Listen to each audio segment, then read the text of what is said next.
Toughest exam है India का, UPSC, UPS उसकी 2.5 लाख की फीस को हम 7,500 में कर दिए। और सेम बहुत बढ़िया, वेरी गुड। बहुत अच्छे।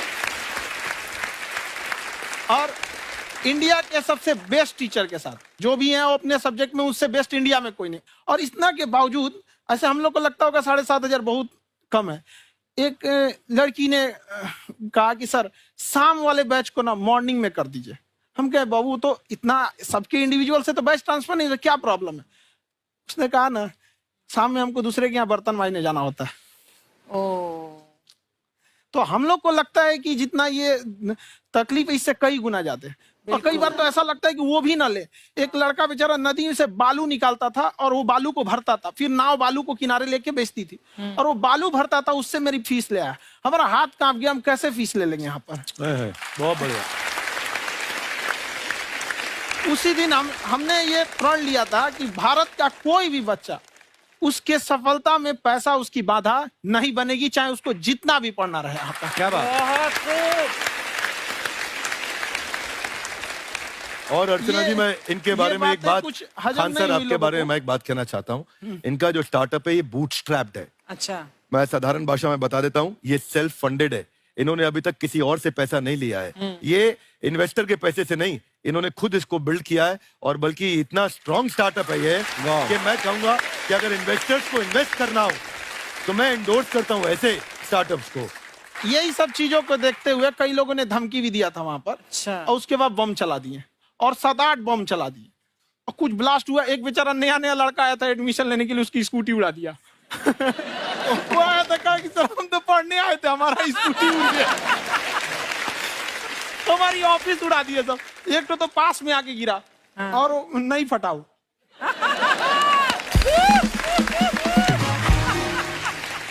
बाद में बहुत सारे लोग धमकियां दिए, लेकिन कहते हैं ना सूरज कितना भी तेज चमक ले समंदर नहीं सुखा सकता। वाह वाह वाह, क्या बात है। मैम एक्चुअली ये फीस कम करने का एक और रीजन है। 2.5 लाख 3 लाख की जो फीस में सब लोग पढ़ाई अफोर्ड नहीं कर पाते। इसलिए वो कुछ ही लोग अफोर्ड कर पाते, तो उनका मेंटल लेवल तो बहुत ऊपर चला जाता है। लेकिन एक पूरे देश का मेंटल लेवल थोड़ा सा स्टेबल नहीं हो पाता। तो जब फीस कम रहेगी तो हर वो लड़का तैयारी करने के लिए आगे आएगा जिसका सपना है देश के लिए कुछ करने का। सीटें लिमिटेड हैं, उन्हें को मिलेगी, लेकिन जिन्हें नहीं मिलेगी उसे मिलेगा देश का एक जिम्मेदार नागरिक। तो इस देश को बदलना। क्या बात है। हम लोग विश्व गुरु कहे जाते थे, क्यों? क्योंकि दुनिया से लोग हमारे यहाँ पढ़ने आए थे। चाइना से ह्वेनसांग आया, फायान आया, आज कोई नहीं आता है। हम लोग का उद्देश्य एक समय आएगा जो फिर आएंगे यहाँ पढ़ने के लिए। क्या बात है सर। पर आप देखो अर्चना जी, सबसे ज्यादा आईपीएस आईएएस बिहार से निकलते हैं। आप देखो पढ़ाई लिखाई में पॉलिटिशियन बहुत बड़े बड़े निकले हैं। तो ऐसा नहीं है, हर जगह ऑप्शन भी नहीं है वहाँ पे, इंडस्ट्री नहीं है, खेती करेगा तो कोई खास वो नहीं रहे, ऑप्शन भी नहीं है। सही बात है। बिहार की मिट्टी में एक चीज है, जिद तो बहुत जबरदस्त है। कुछ भी नहीं रहेगा तो सब कुछ पाने का उसको जिद रहेगा, करके भी दिखा देगा। वहाँ पे कर देंगे हम यहाँ पे। विवेक सर, आपके बारे में हमने सुना एक बार आप संन्यास लेने चले गए थे। कौन वापस लेके आया आपको? फिर कहाँ तक पहुंच गए थे आप? नहीं, मैं एमबीए की पढ़ाई के बाद मैं ये सोचा था कि अपना जीवन भगवान की सेवा में समर्पित कर दूं। अच्छा जी। बहुत साल मैं वृंदावन में रहा था और गुरुकुल में रहा था। अच्छा। और वहाँ सेवा करना, बहुत अच्छी शिक्षा मिली। मैं बोलता हूँ मेरी असली एमबीए वही थी, मोस्ट ब्यूटीफुल एसोसिएशन। वाह। और मैं वहाँ भगवत गीता पढ़ी, जहाँ मुझे गीता से लगाव हुआ। तो मेरे गुरुजी का आदेश था कि आप भगवत गीता को बिजनेस मैनेजमेंट के साथ जोड़ के देश दुनिया में बताओ। मेरे को लगा बड़ा मुश्किल काम है। मैंने बाद में देखा कि डॉक्टर स्टीफन कॉवी, जिनकी किताब है 7 habits of highly effective people, आप सबने पढ़ी होगी। उन्होंने बोला मैंने 7 हैबिट भगवत गीता से लिए। और हमारे देश के लोग ऐसे हैं जो मेरी किताब पढ़ते हैं, जो कि 3.5 मिलियन कॉपीज बिक चुकी हैं, और भारत में भगवत गीता नहीं पढ़ते। तो मुझे लगा कि मैं गीता विद मैनेजमेंट के ऊपर आकर के बातचीत करूं। मुझे लगा बहुत कठिन होगा, पर मेरे गुरुजी का आदेश था कि कठिनाई आपको तभी तक दिखेगी जब कठिनाई को देखोगे। तो एक छोटा उन्होंने मुझे बताया, पूछा कि इस कमरे में लाल रंग कितनी जगह है, देखो आप भी एक बार जरा देख के बताओ। 7-8 जगह लाल रंग दिख रहा है यहाँ पे आपको? 1 ये 2, वो लाल रंग टी शर्ट पे 3 4 5, ये लाल हो गया 6, उधर लाल हो गया 7, एप्पल लाल, बिल्कुल ठीक 7। पर जब आप लाल रंग ढूंढ रहे थे तो क्या आपको हरा रंग दिख रहा था? Yes no? नहीं। जब आप लाल रंग ढूंढ रहे थे तो क्या आपको काला रंग दिख रहा था? Yes no? नहीं। नो। जिंदगी भी ऐसी है, जो ढूंढोगे वही मिलेगा, बाकी कुछ नहीं मिलेगा। तो उन्होंने कहा कि आप इसी सोल्यूशन पे फोकस करो और गीता के मैसेज को पहुंचाओ।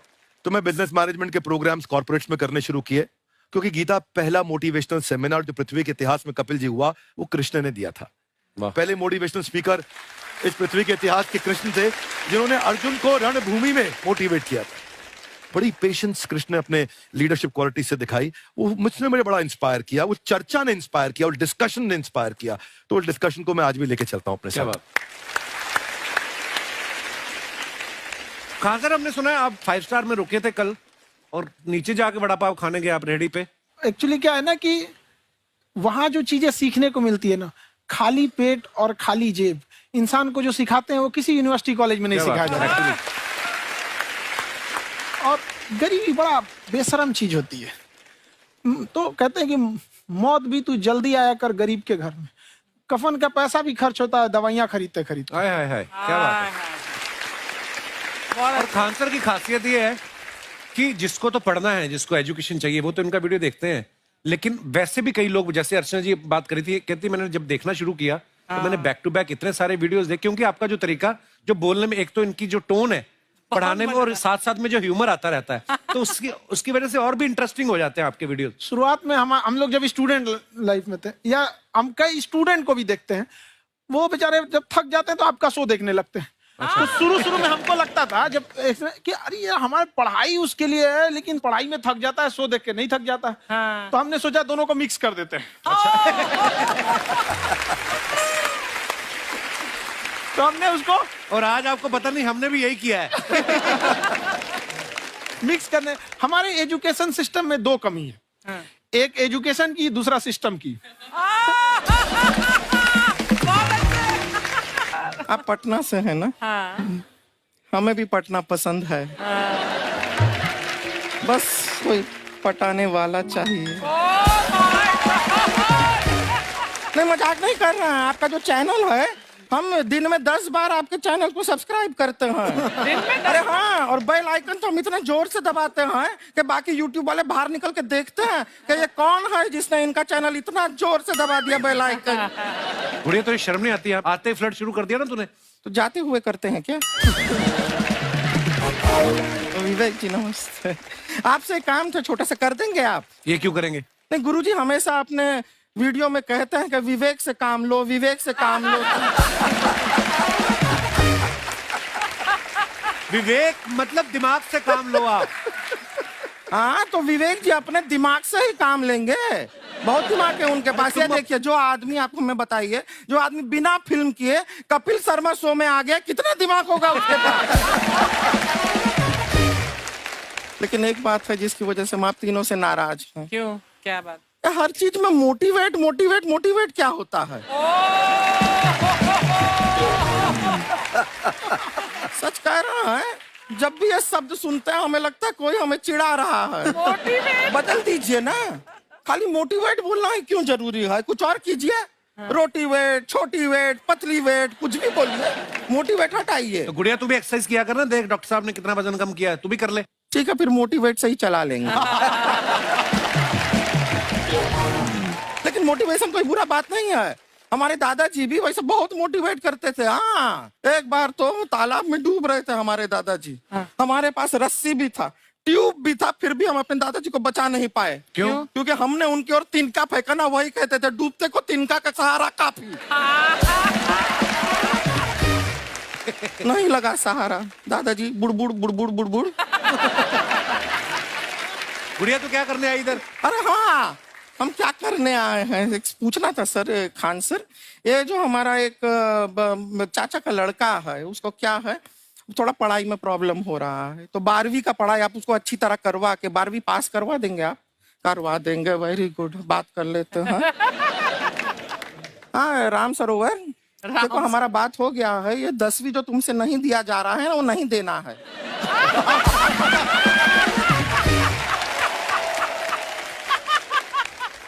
टेंशन नहीं है, 10वीं का खान सर से बात हुआ, ये सीधा 12वीं पढ़ा के पास कर देंगे। अरे ऐसे नहीं होता, पहले 10वीं पास करनी पड़ेगी, फिर 12वीं होगी ना। ऐसा कोई जरूरी नहीं है ये सीक्वेंस। हमारे मौसा जी थे, उनसे ना 10वीं हुई ना 12वीं हुई, अभी 3 दिन पहले सीधा उनकी 13वीं हुई। एक्चुअली क्या है, पढ़ाई लिखाई का हमको बहुत ज्यादा नॉलेज है नहीं, गांव में पढ़े हैं ना सर। स्कूल कहाँ होते थे अर्चना जी, गांव में स्कूल नहीं था, पेड़ के नीचे पढ़ते थे हम। यहाँ तक कि हमारे पास ब्लैक बोर्ड भी नहीं था, हमारे मोहल्ले की जो भैंसिया थी उसको खड़ा करके टीचर उसके ऊपर लिख के पढ़ाती थी। मजाक नहीं कर रहे हैं। और आप तो समझ रहे हैं, अभी ब्लैक बोर्ड की एक अटैच डस्टर था बैक बोर्ड का, समझ रहे हैं ऐसा, वो पीछे से आता था, लिखा हुआ मिटाता था और चला जाता था। ये तो कुछ भी नहीं है। एक बार क्या हुआ, हमारा स्कूल शुरू हुआ, शुरू होते ही 2 महीने के लिए छुट्टियां हो गई। क्यों? ब्लैक बोर्ड ने बछड़ा दिया था ना। तो वैसे आप लोग ना इतने ज्ञानी हैं, सब कुछ जानते हैं। आपसे एक टेक्निकल सवाल पूछे। एक बार ना 4 दोस्त थे, 4 दोस्त, साम दाम दंड भेद। वो डिसाइड करते हैं कि चलो एक गेम खेलते हैं, तो टीम्स बनाते हैं।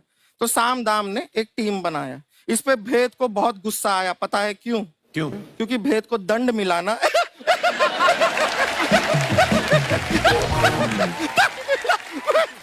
ये सिर्फ हंसती नहीं है सर, थोड़ा सा पेट्रोल पिला दो स्टार्ट भी हो जाती है। इतना है कि और भी बता दीजिए, जब हम बीमार होते हैं हम डॉक्टर के पास नहीं मैकेनिक के पास जाते हैं, और डिटेल दे दीजिए। ऐसा कुछ नहीं है सर, ये बोलते हैं खाली। लेकिन अभी एक रिक्वेस्ट था सर, हमारा एक भाई है, पुरुषोत्तम नाम है उसका, वो गांव से आया हुआ है। आप लोग थोड़ा उससे सब बातचीत करेंगे, थोड़ा उसको प्रोत्साहन देंगे। और शर्मा जी, आपसे भी एक रिक्वेस्ट था, आपसे हमने कभी कुछ मांगा नहीं है। पुरुषोत्तम आएगा ना, एक बार बस उससे कह दीजिएगा, पुरुषोत्तम तुम कितने हैंडसम हो। मैंने देखा ही नहीं अभी तक। तो देख के बस बोल दीजिएगा तुम ठीक है। कितने हैंडसम हो, ऐसा बोल दीजिएगा प्लीज। ठीक है। हम बुला लेते हैं पुरुषोत्तम।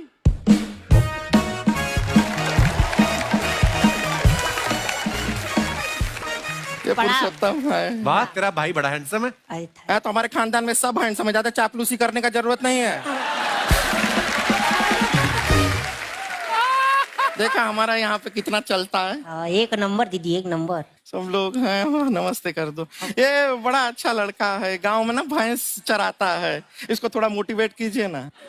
नहीं तो मतलब भैंस चराता है तो मोटिवेट करके क्या होगा, शेर चराएगा बाद में। अरे शेर चराएगा तो शेर इसको चर नहीं जाएगा। नहीं नहीं, ऐसे हम खाली कह रहे हैं, तुम्हारा चेहरा थोड़ा बकरी जैसा है ना, तो वैसे ये सब बड़े बड़े लोग हैं। इनको बताओ कहा क्या बनना चाहते हो जीवन में आगे? HR। HR? अरे वाह, देखे कोई बड़ा कंपनी में ह्यूमन रिसोर्स का काम करेगा ये। अरे HR मतलब दीदी ऋतिक रोशन। टिनी टिन टिन टिनी टिन टिन। ना जूता पहनने का काम किया करो, जूता खाने का नहीं। काम किया है, कुछ बड़ा किया है लाइफ में? किया ना दीदी, एक बकरी के बच्चे को बड़ा किया है। तो क्या जिराफ बना दिया बकरी के बच्चे को? अरे कुछ अलग किया है। हाँ दीदी, अलग किया है। वही बकरी का बच्चा भैंस का दूध पीने जा रहा है, तो हमने उसको अलग किया है। इससे नहीं होगा, मैं रहने दो, इधर आओ। ये देखो इतना बड़ा बड़ा लोग बैठा है, इनके सामने ऐसा बातें करोगे? इनसे मिलो, इनसे मिलो। विवेक जी तो कितना मार्केट के बारे में भी जानते हैं, मार्केट का कोई सवाल पूछो इनसे। सर परसों जो है मार्केट में हमारी साइकिल गायब हो गई, आपने देखा है क्या? हमारी साइकिल गायब हुई ना, हाँ। इसलिए दिमाग से पैदल हो तुम। पैदल समझते हो? हाँ। चल लोगे? 20 कदम चलोगे? हाँ। हाँ, घूमो जरा, अभी 20 कदम चल के दिखाओ। निकलो।